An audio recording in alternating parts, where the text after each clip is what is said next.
women are disproportionately impacted by climate change. But it is precisely because women are on the front lines of these problems. I strongly believe, and everything that my work has shown me, is that they are not just victims, they are best placed to be the solutions. Welcome everyone to Impact Investing Musings, a podcast series where we delve into the ever-evolving world of impact investing and aim to connect, educate, and share knowledge to drive capital towards impact. I'm Vikas Arora, Chief of Impact Investing at AVPN. And I'm Jackie. In this episode, we explore the intersection of gender equality and climate resilience with Natasha Garcha, Senior Director of Innovative Finance and Gender Lens Investing Specialist at Impact Investment Exchange, IIX. Let's dive in. Okay, Natasha, thank you so much for joining us today. Thank you so much, Jackie. Such an honor to be here and so excited to talk about the nexus of gender and climate, two topics that are very, very close to my heart and very, very deep in my work. Yes, indeed, for me as well. Well, maybe to kick us off, why don't you start with that? What the gender-climate nexus is and why that's such a critical focus for you right now. I think I don't have to advocate for the importance of the Anthropocene. We're off our targets for the Paris Agreement. I think climate change is now very much a reality for the world. But to be very realistic, we're not going to achieve this if half the population, that is women, girls, and even the LGBTQI plus community, are left out of the solution. So for me, I think disproportionately, the gender climate nexus has focused on a very negative narrative. And I'm hoping we can change that dynamic today through our conversation. It's always focused on how women are disproportionately impacted by climate change, which is 100% true. If you go to rural areas, if you go to low-income areas, if you go to the global south, you will see that whether it is a natural disaster or whether it's a lack of access to electricity, women bear the brunt of this. But it is precisely because women are on the front lines of these problems that I strongly believe, and everything that my work has shown me, is that they are not just victims, they are best placed to be the solutions because they have this inherent edge, this understanding and wisdom of what the problem is through lived experience. And I think that is really the heart of the gender climate nexus, is that we have the power to solve climate action, but we must be inclusive in the way we do it. And gender equality is going to be the pathway forward, in my opinion. What an amazing way to kick off this conversation. I think that really sets the stage. Maybe for those that are not familiar with you and for your work, would you like to just give a quick introduction to yourself and what you're working on right now? Absolutely. I have a background on Wall Street, used my first bonus when I hit a very, very early quarter life crisis to set up a nonprofit focused on girls' education. I realized that it's probably not logical to work in silos, and then shifted over to the impact investment space about a decade ago. I have had the great pleasure of working with the Impact Investment Exchange, headquartered here in Singapore, on our gender lens investment work. I was part of our first gender equality bond, which also happened to be the world's first listed bond focused on gender equality. It was, however, very hard to explain what a gender bond was. If you ask people, everyone will have a different definition, just as everyone has a different definition for what gender equality is. And this really inspired us to learn, in fact, from the green bond movement of how asset classes can bring a lot of definition and mobilize capital more effectively. That gave birth to the Orange movement, which I'm now working very actively on. Orange is the color of Sustainable Development Goal 5, focused on gender equality. And I now work on making sure that the Orange movement achieves its goal to mobilize $10 billion by 2030 and empower 100 million women, girls, and gender minorities. Wow, that's incredible. Tell me more about this Orange movement. The Orange movement, I have to say, is one of those incredible pieces of work that started as an asset class. And it's not every day you get the joy of coming from Wall Street and then working on designing a new asset class. IX is a woman-led firm, and I think it was very important for us to make sure women are front and center of financial markets. We wanted to leverage the fact that the bond market itself is $5 trillion plus, and if we can redirect that towards gender equality, we wouldn't be 141 years away from achieving it. And so that's really the birth of why we wanted to work on the Orange movement. It is, however, a movement. It's not just IEX. Due credit to everyone else who's on the steering committee with us. We have the United States International Development Finance Corporation. We have the Australian Department of Foreign Affairs and Trade. We have Nuveen, one of the largest orange bond investors in the world. In fact, I think probably one of the largest sustainable finance investors in the world. ANZ Bank, water.org, and 250,000 signatories from all six continents. And I think that's what really makes it a movement is there's a big focus on diversity, equity, and inclusion. And we wanted to make sure everyone, including the global south, has a seat at the table and a voice in shaping the movement. The movement allows you to be a part of not only driving forward forms of orange capital, but also being part of various projects to build that ecosystem and infrastructure. We've worked with research organizations, we've worked with also just think tanks, we have data and technology tools. And I think it's really about building that infrastructure to make sure we can create a truly gender empowered financial market. You've actually created a bond. How did you structure that to be able to mobilize that capital? How did it come about? Every orange bond is going to look different. There's an orange bond focused on Syrian refugees being reintegrated into economic livelihoods.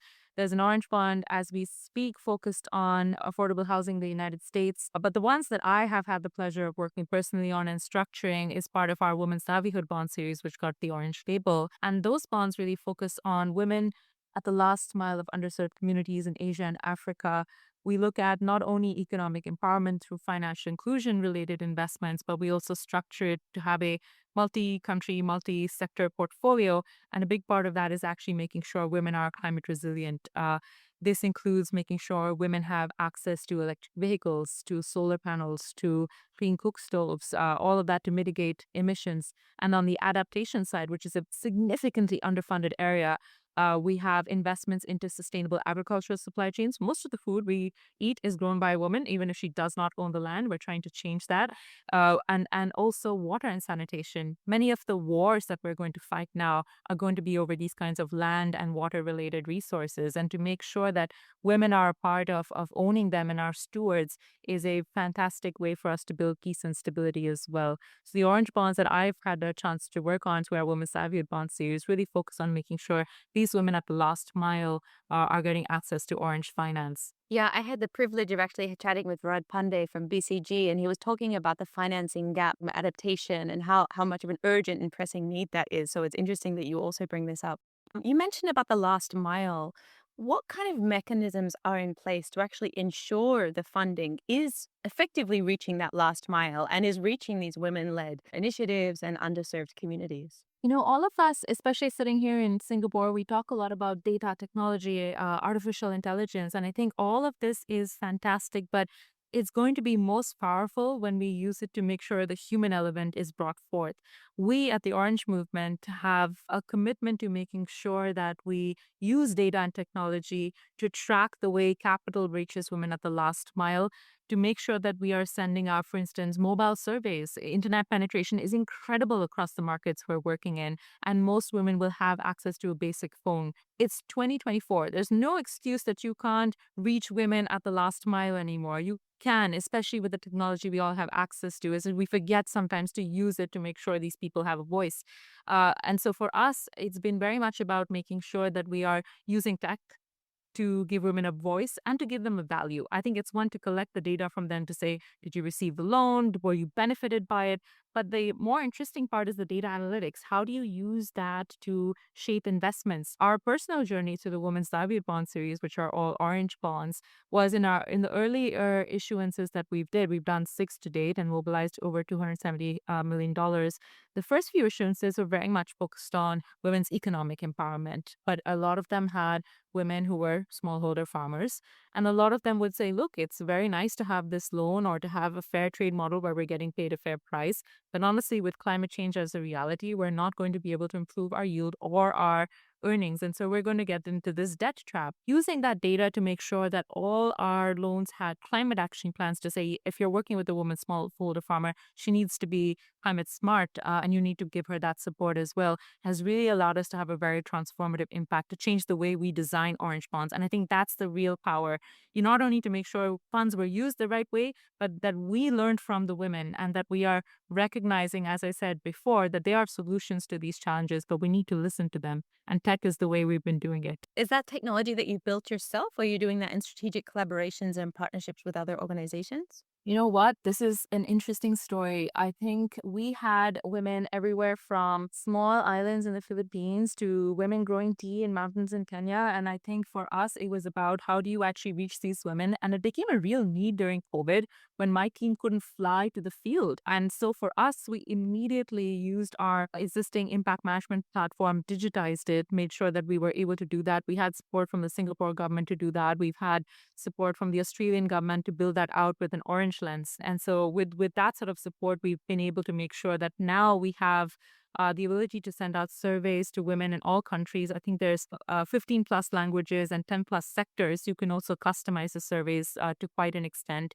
and make sure that you are capturing this data from the last mile. But it was really built out of need. And I think some of the most powerful tools that the world has is things that were built during a crisis. I think that's a whole other podcast on its own just to learn about the technology and how you've been able to collect all of this data. Absolutely. I think one of the interesting things for me, I was on the advisory council for the green and social bonds. And the big issue that investors had with these thematic asset classes was greenwashing and impact washing. And I think it's a real struggle in the industry, and it's not talked about enough. It's talked about enough to be mildly annoying, but not enough to talk about the solutions. And so for us, when we thought about Orange, we said there has to be a solution that we learned from what the green bonds and the social bonds have gone through. And so tech was the way we decided to make sure that we're not only breaking the digital divide that women have faced, but also making sure it's a very data driven, evidence based approach to bring a human element and bring greater transparency into Orange than we've seen in other thematic asset classes. I can imagine that being quite a difficult challenge to navigate. What are some of the other challenges that you've seen when you're trying to mobilize capital in these regions, especially in the global south? I think one of the challenges that is a bit of a myth is if you talk to investors, they'll say there's no pipeline. If you talk to companies at the last mile, they'll say there's no capital. And this demand and supply mishap that we see in the market really needs to be solved with innovative financial structuring. And I really thank everything that I learned from Wall Street. The things I learned not to do, but the things that I learned that we should be doing, which is using financial innovation for good instead of using it to make that extra edge. I used to work at a hedge fund and so forth, so it was all about arbitrage, but really financial innovation used the right way should be creating more value. And so for us, we use blended finance. I think one of the big challenges that you also face when you're looking at emerging markets is we're investing in countries like Cambodia and Ghana and in communities at the last mile and in Vietnam and Kenya. And so for us, we're not working with channeling investments into large developed markets. And so there is obviously the credit rating that these sovereigns have already that allows you to think very carefully about how do you balance the other side of innovation is risk. How do you de-risk these investments? And for us, we've been very fortunate to have very strong de-risking partners. So I will call attention to the fact that Swedish International Development Agency has been one of the guarantee partners for our bonds. And I think that gives investors a lot of comfort to say, we understand the capital is going to the last mile. We do want to see that impact. But to have a risk-adjusted return, it is very helpful to have a government come in and say, look, we're backing this bond, we've diligenced it, we're supporting it, we're a guarantee partner. So that's one of the challenges I've seen on demand and supply, the need for blended finance, an example of leadership from Sweden to help solve some of that. And what about in terms of opportunities for the impact investors that are listening? I think there's three things that can be done. I think first, of course, an easy one is to obviously join the Orange Movement. As I mentioned, there are about 250,000 signatories across the world. Joining the movement allows you to learn more about these investment opportunities, and I think that's where it starts. The second is using the tech platform I mentioned to make sure your existing investments are being mapped in a gender disaggregated way. We do provide an orange seal when someone goes to the impact tech tool that we have called using our orange rating methodology. And so that orange seal is a way that you can assess whether your existing investments or anything you're considering has that very clear gender lens. And the third thing I think that you can do is to actively request the next time a green bond comes across your desk is to request it to include an orange label as well. And then just to make sure that you're looking to fund climate action, but can you also have an environmental justice angle to it where you make sure that women who've been historically left out of this solution are empowered to be a part of it. And as I mentioned, we see that as a wonderful way to de-risk your investments as well. Women are the most incredible repayers on the world. When I was on Wall Street, just a very quick side anecdote, I was there during the financial crisis of 2008, and the one asset class that was doing very well was microfinance, because most of the beneficiaries were women, because they're incredibly responsible repairs. So for us, it's a double win if you have not just the green lens, but also women to de-risk your investment and to give you that extra edge of impact and social co-benefits. Incredible. We spoke a little bit about the orange movement. I'm not sure if we clarified for those that are not familiar with this orange label. Can you just help define what exactly is the orange label?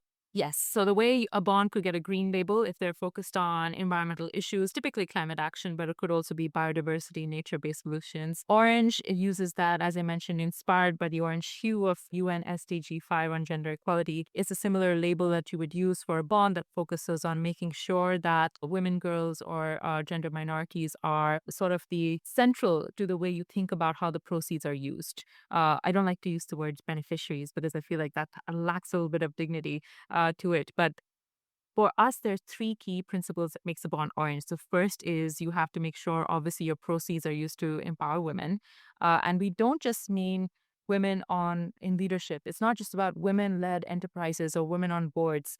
That works very well in some parts of the world, and we are doing that for some issuances in some parts of the world.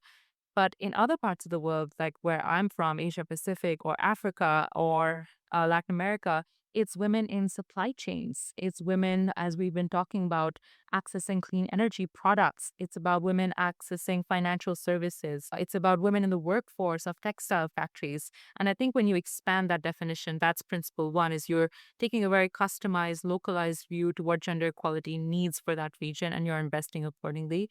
The second principle, which makes a bond orange, is something I really admire because it looks at the issuer. Who's issuing this bond? And are there women on that team? Are there women on the investment committee? Are there women on the team who designed the bond? Are there women from the region that you're investing in? So, for example, with our women's livelihood bond that we issued last year, we had 40% women on the investment committee, 68% women on the core team, and 90% were from the regions we're investing in Asia and Africa. That intersectional approach is also very important, where race and gender play off each other.